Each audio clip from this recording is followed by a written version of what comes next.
સરદાર સન્માન યાત્રાનું સોમનાથમાં સમાપન 1800 કિલોમીટરની યાત્રા પૂર્ણ કરી રાજવી પરિવારો અને સંતોની ઉપસ્થિતિમાં થયું હતું સન્માન સમારોહ। સોમનાથના પવિત્ર પરિસરમાં એક અનોખો પ્રસંગ સર્જાયો છે। બારડોલીથી શરૂ થયેલી 12 દિવસીય સરદાર સન્માન યાત્રાનો સમાપન સોમનાથ મહાદેવના સાનિધ્યમાં થયો હતો। આ યાત્રા માત્ર પગલાઓની સફર નહોતી, પરંતુ સરદાર સાહેબના વિચારોને જન જન સુધી પહોંચાડવાની એકતા અને રાષ્ટ્રીય ભાવનાને ઝળહળતી ઝાંખી છે।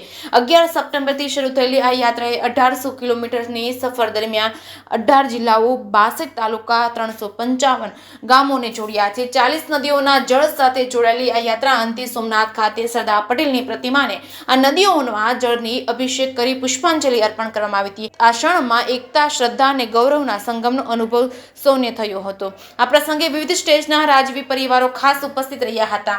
જામનગર સ્ટેટના યુવરાજ અજયકુમારસિંહ જાડેજા, કચ્છ સ્ટેટના યુવરાજ પ્રતાપસિંહ જાડેજા, છોટાઉદેપુરના મહારાવલ જયપ્રતાપસિંહ ચૌહાણ, લાઠીના ઠાકોર સાહેબ સહિતના ઉપસ્થિત રહ્યા હતા। જેકે સિંહ ગુજરાતી સાથે મહેશ વાજા, સોમનાથ।